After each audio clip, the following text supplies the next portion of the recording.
My beloved brothers and sisters, before we begin, I ask you to pause, not with your finger, but with your heart. In a world that rushes, shouts, demands, and distracts, there is a quiet truth many souls forget. Heaven still listens. Even now, especially now, there are moments in life when words feel too heavy, when prayers learned long ago fall silent on our lips, when faith itself seems exhausted. It is in these moments that the most heartwarming prayer is born, not from strength, but from surrender. I have served at the altar for many decades. I have seen churches full and churches empty. I have heard hymns sung with joy and prayers whispered through tears. And if there is one truth that time has carved deeply into my soul, it is this: God is not moved by perfect speech, He is moved by honest hearts. The most powerful prayer you will ever hear may never be written in a book, never spoken aloud in public, never even completed as a sentence. It may be nothing more than a breath that says, "Lord, help me." Prayer, my dear brothers and sisters, is not a performance. It is not a negotiation. It is not a test of worthiness. Prayer is relationship. Prayer is the fragile bridge between human weakness and divine mercy. When a person prays sincerely, even without knowing how, heaven leans close. Many people tell me, "Father, I don't know how to pray anymore." And I always answer them the same way: then pray as you are, not as you think you should be. God does not ask us to approach Him polished and prepared. He asks us to come wounded and willing. The heartwarming power of prayer lies precisely there, in the courage to be real before God. Let me tell you about a moment I will never forget. Late one night, the phone rang in the rectory. A man's voice trembled on the other end. His son had just been taken to the emergency room after a terrible accident. He said, "Father, I don't even believe like I used to, but please, pray." I went to the hospital chapel and sat alone. I did not recite long prayers. I did not search for eloquent words.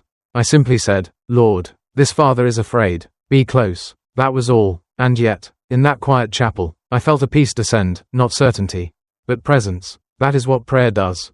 It does not always remove the cross, but it assures us we do not carry it alone. The most heartwarming prayer is often spoken when all illusions of control have collapsed. When a mother kneels beside a bed and whispers her child's name into God's hands. When an elderly man prays alone after the death of his lifelong companion. When a young soul, lost and overwhelmed, finally dares to say, "God, if you are real, please show me." These prayers do not echo loudly in churches, but they thunder in heaven. Scripture is filled with such prayers. Think of the blind man crying out from the roadside, ignored by the crowd but heard by Christ. Think of the woman who dared to believe that even touching a garment could heal her. Think of the thief on the cross. This audio is synthesized using AI technology from VB.VN. Who had nothing left to offer but trust. None of them prayed perfectly. They prayed truthfully, and that was enough. In my years of ministry, I have come to understand something deeply comforting. God is not offended by our questions, our anger, or our tears. He is not distant when we feel weak. On the contrary, Scripture reveals a God who draws near to the brokenhearted. The prayer that warms His heart is not the one that pretends everything is fine, but the one that dares to say, "I am not okay, and I need you." There was a woman in our parish who lost her husband after 40 years of marriage. For months, she could not pray aloud.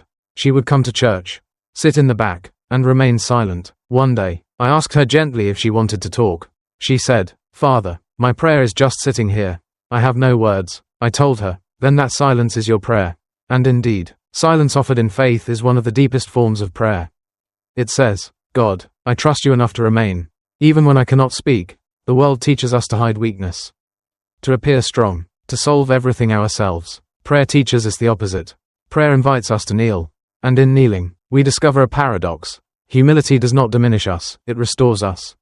When we lower ourselves before God, He raises us with grace. The most heartwarming prayer you will ever hear may come from a moment you least expect, in the car, in the shower, late at night when sleep will not come.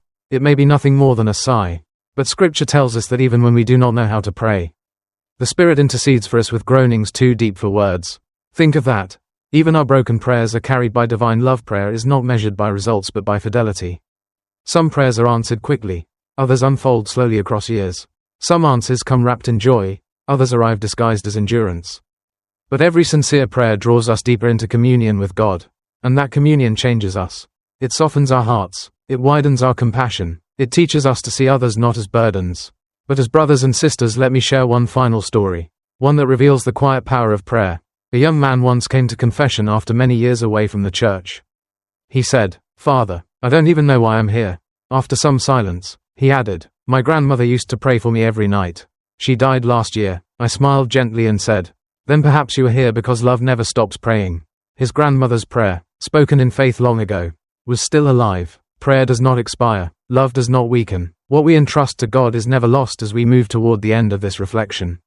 I want you to remember this above all. Prayer is not about saying the right thing. It is about opening the right space, the space where God is allowed to enter your life as it truly is. Do not wait until you feel worthy. VB.VN, Vietnam's leading text-to-speech solution. Do not wait until you feel strong. Pray now, if your heart is heavy. Bring it. If your faith feels small, bring it. If your words fail, bring your silence. God receives it all, and He responds not always with miracles, but always with presence. That presence is the greatest gift of prayer. So tonight, or tomorrow morning, or in the quiet moment between breaths, I invite you to offer the simplest prayer of all. Lord, I am here. That prayer, my brothers and sisters, is the most heartwarming prayer you will ever hear, because it is the prayer of a child returning to the arms of a loving Father. May this prayer shape your days, steady your nights, and remind you always that heaven listens, even when your voice trembles. Vietnam's top text-to-speech solution from VB.VN.